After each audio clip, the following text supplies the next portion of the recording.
On this video, I'm going to be showing you around the cheapest VW that you can buy brand new. But then wait, at a base price of 247,300 Rand, is it the cheapest or the least expensive?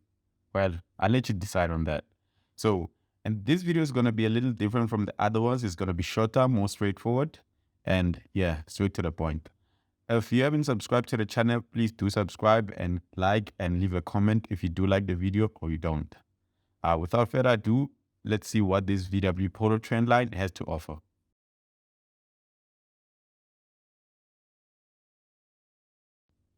So starting with the exterior, there isn't really much to talk about here, honestly. We all know this design. It actually dates back to 2009, back when this was the phone to have. Yep, that's how old this design is. Even though it's that old, it still looks okay. I mean, some of its competitors at the time was this,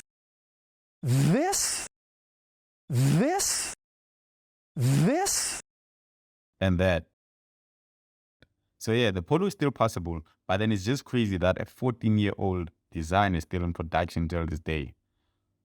But highlighting some few things that you might be interested in, on the outside, this car comes in 5 colors: limestone gray, reef blue, reflect silver, wild cherry red, and of course, we have pure white.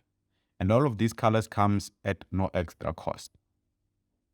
Moving to the wheels, though you can option the 15-inch Estrada wheels, the Vivo trendline comes standard with the 14-inch steel wheels, as our review car has. Well, before you ask, yes, it did come with wheel caps, but then come on, this is South Africa where you don't really own your wheel caps on your car. So yeah, the real owners repossess them, and yeah, we no longer have them on our review unit. So what rating do I give the exterior design? I give it a 5 out of 10 because it's okay, but then it's long in the tooth now. Sliding into the interior, this car is the old style dashboard layout where the air vents are on top of the infotainment screen. Well, in this instance, the radio.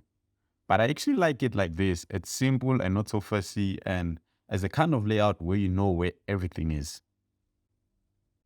We have shortcut buttons below our tiny screen, whereby it's all for audio control, and blank buttons on the side. Those control different things depending on the shortcut screen you select. And talking about audio, it comes with 4 speakers as standard, but then in all honesty, it's just 2 speakers and the others just 2 tweeters, which are not really helpful as much. And as you might have guessed, the sound quality is really bad. So it's better for you to get an aftermarket sound system.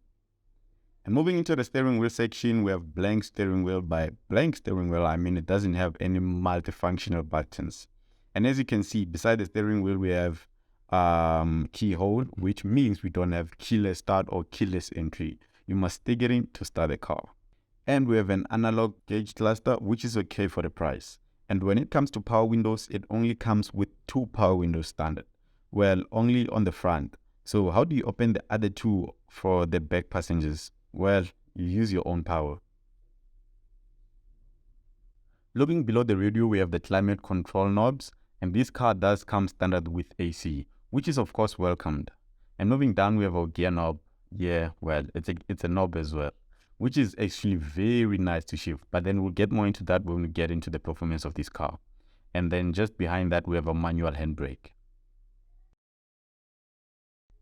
And the seats, well, we do have seats. Well, yeah, that's all I can say about them. They're not really necessarily comfortable or good looking. And even the back seats as well, they're just like the saying, there isn't really much to talk about. So, but then, however, this is how I fit in the front seat.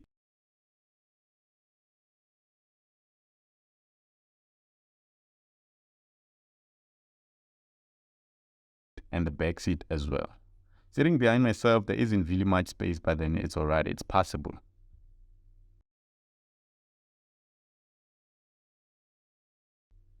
And talking about the space, the boot space of this car is at 280 liters, which is not really a lot of space, and it's one of the drawbacks of this car. I'd give the interior an overall score of 6.5 out of 10. Moving to the section which would make me not to buy this car, the performance. To put it bluntly, it sucks. Here's why. It's pushing 55 kilowatts of power and 130 Newton meters of torque from its 4-cylinder 1.4 engine. For reference, a Toyota Etios, which if you have driven before, you know how slow it is. It, however, has 11 more kilowatts over this and 2 more Newton meters of torque over this. And the Etios does feel faster than this. And if you've driven it before, you know that the Etios is not associated with being fast at all. So the Etios feels quicker when you accelerate, especially in third gear when you floor it. So this car is really sluggish. And with that said, you might think that the car is at least fuel efficient. Well, it's kinda not really as much. It has a claimed consumption of 5.7 liters, which is not necessarily the most fuel efficient car. But then, however, the positive things about the performance of this car is the gearbox, as it's one of the smoothest manual transmission I've ever shifted. It's so nice that I'm putting it on my top 2 of good feeling gearboxes. It's second only just behind the Audi A4 B8. So yeah, it really is that good. The performance overall score of this car is 4/10.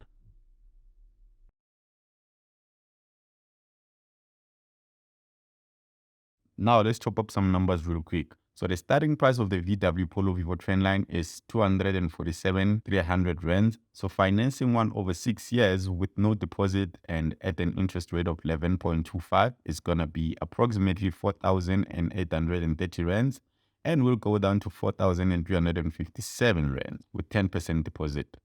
Factoring the insurance at an estimate of 1,000 rand and not forgetting fuel, which is around 22 rands at some garages, then a fuel tank will cost you the north of 1,000 rands. So monthly you will be paying a total of 6,830 rands without deposit and 6,357 rands with 10% deposit. This is actually not that steep considering how expensive everything is lately.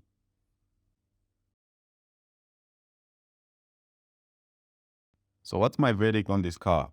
My verdict is that buy this car if you want some street cred, but then if not, buy the Suzuki Baleno 1.5 GL MT, which is better than the Polo Vivo Trendline in every way. Well, let's go through some things that makes the Baleno better. It has a lower starting price, more power, better boot space, rear view camera, touchscreen, multifunctional steering wheel, rear electric windows, automatic AC. So yeah, forget the Polo and get the Baleno instead. It's a better value for money. So that's all from me for today, guys. I'll catch you on the next one.